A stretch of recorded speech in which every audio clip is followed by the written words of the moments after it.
further ado then, I will let Deron Dalton take it away. Awesome. Thank you. Hello, everyone. My name is Deron, like Carrie just mentioned, and I am super excited about kicking off our presentations today. My practicum project focused on the Black Lives Matter community. So this is my face a year ago, so just picture me, miserable as shit, writing clickbait, and really feeling like there wasn't any meaning or fulfillment in the work that I was doing. I attended a New York Association of Black Journalists meeting right here in this room in November of 2014. And in that meeting, I found out about this new MA program in social journalism, and I thought, hey, that sounds really cool. I would like to be a social media or engagement editor. A few weeks later, I reached a whole new level of frustration and decided to apply. And I got in on December 18th, the same day that we're all are graduating, so I think that's pretty cool. And I had absolutely no idea a year later that my thesis and practicum project will have impacted me just as much as it had impacted the Black Lives Matter community. So just some really quick facts about the Black Lives Matter network. It actually centers Black women, queer, and trans voices. It has 26 chapters in 3 countries, and it is an intersectional movement that includes a variety of organizations and allies in solidarity with the movement. It was co-founded by 3 Black women, Alicia, Patrice, and Opal, in July of 2013 out of frustration and hurt over the George Zimmerman verdict. He was acquitted in the murder of Trayvon Martin. And that's when the community started. They engaged and connected online, and that's when all these other challenges came about. So I focused my reporting on how Black Lives Matter has been affirming all Black lives, which is something that news media hasn't really covered. It's focused a lot on social media, the social media campaigns around Trayvon Martin and Mike Brown and other Black men, but this community has been about all Black people, and so that's something I really wanted to focus on. Also this semester, I focused on the co-optation, the racist trolling, the counter-narrative arguments like all lives matter, Black on Black crime, the war on cops, and most importantly, the misconceptions of Black Lives Matter, and adding a deeper context in my reporting and engagement around this community. And so my goal was to create this 4-part intersectional project that focused on my coverage at the Daily Dot, where I am the politics intern. I focus on racial justice issues and Black Lives Matter there. I created a solution tool, which I will talk a little bit more about later, called Black Narratives Matter. I shared and curated my content on Twitter and across social platforms, and documented my process and measured my impact on Medium. And so this is a collage of all the reporting that I have done, that I've managed to put their narratives into a deeper context. I will point out one of them really quick, what Black Lives Matter really wants from the 2016 presidential candidates. A lot of people have been asking me, like, why did Black Lives Matter disrupt Bernie Sanders and the Democratic candidates? And it's really to get the candidates not just to talk that talk, but really walk that walk. And realizing that Black lives are being dehumanized and that there's work that needs to be done about that. These are some of the faces of the people that I managed to source build with in this program, that I listened to and source build with. Ultimately, this community, the coverage and engagement I've done over the course of the year has included maybe like between 30 and 50 people, but I think that this artwork of one of my stories about how Black Lives Matter is centering Black, queer, and trans people, I think is really cool and kind of represents the work that I've done within this movement.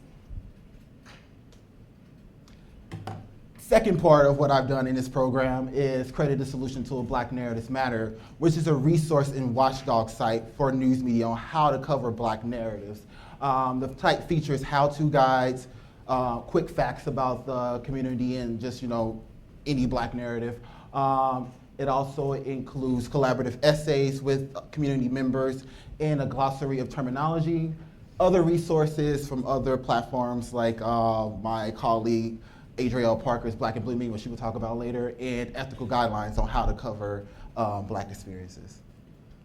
These are some of my early metrics from the site when it was hosted on Squarespace. I think that it was really cool because this happened like within the first week, and it's because I did a Twitter chat with Black Lives Matter on the community's frustration and some solutions for news media on how to cover them.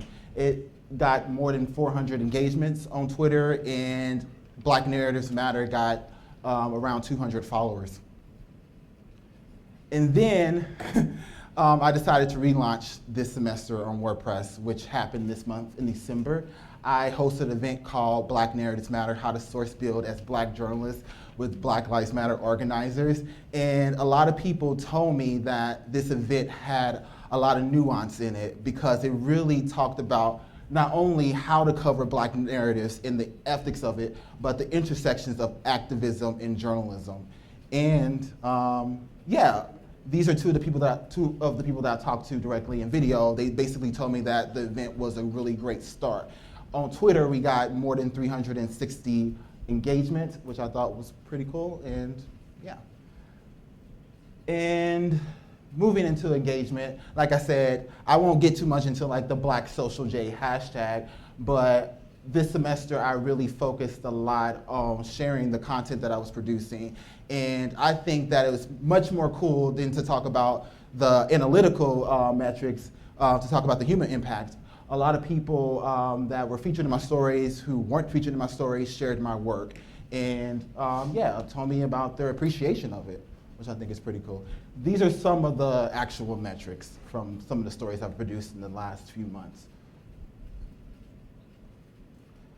On Medium, like I said, I've documented my process. If you want to learn more about my engagement, I would suggest checking out Inside the Meaning of the Black Social Journalist hashtag, as well as many other pieces that I've done this semester. And yeah, this story did really well because people like Dr. Carrie Brown and Jeff Jarvis have shared it. And I will show you one video on the impact that I've had on the community. No sound. What's going on? We tested it.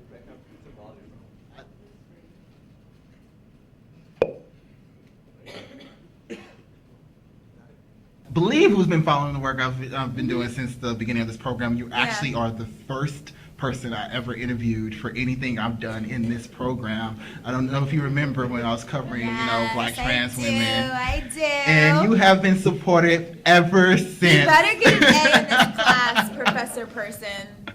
Dr. Carrie Brown. Dr. Carrie Brown gave Deron an A. He's been on it. He won't let me say no. Awesome. So please tell me about the impact of my project throughout the course of this year. Give me any feedback that you have. I think this, again, like similar to the first question, it's a continuing project. Like it can't end just because class is over. I think this is something that you really need to take with you professionally. Whatever that looks like, whatever that means for you personally in a way that you're safe. And you're still being developed as a writer, as a journalist, as a reporter, what have you, whatever you describe yourself as. There's so much room to grow. I think this is literally just the seeds and the foundation, and I'm really excited to see where you go with this and where you take this. And I hope you do take it somewhere outside of CUNY J School. Oh my God, that's so awesome. I plan on it. You can't see me on camera, but I do plan on it with Black Narratives Matter. I do plan on implementing some change because I do love it there, but it's a lot of work that needs to be done. So this is only the beginning. You said it. You took the words right out of my mouth. Thank you so much, Ariel. They fucking turned up so quick, so like. Don't tell anyone, but you're one of my favorite sources. So these are the type of conversations that I've been having throughout the program. It's not super formal interviews or anything like that. We literally engage and collaborate across social platforms in real life. I show up to protests, rallies, and visuals from time to time when I can. And yeah, it really has had an impact on me as well as the community. And that's why I think that the human impact aspect of social journalism is a little bit more important to me than the analytics. And because I've had this type of impact, a lot of people have called me an expert, which, you know, at first I was kind of taken aback by. And it's because I take that with great responsibility. It's not my job to take away voice from the community or to simply build my brand on the pressing issues that people face, but it really is my job to share and participate in how these narratives are unfolding and to share that ethically and journalistically with both my communities and help to bridge together those gaps between news media and communities like Black Lives Matter, because obviously it's needed. Obviously race literacy is something that is needed. And so ultimately, what I've learned how to do, how I've managed to do all this work, is to listen. And when I think of listening, I think about the work that I've done in Black Lives Matter, but I also think about the song by Beyonce, and that's why that's the image that I chose. But yeah, listening to the community is where it starts. Then all the other processes of source building, the coverage, the engagement, the creation of solution tools, and then the measuring of impact comes after that. But you really need to listen to your community. You can't simply parachute in and just cover them just to get that one particular story, but actually build relationships with them and follow up and, you know, continue to engage as much as you possibly can, and maybe even build like a beat around telling a community's narratives rather than, you know, trying to simply inform the public, you know. Focus more on like communities. I think it's really cool. So yeah, that's basically all I have.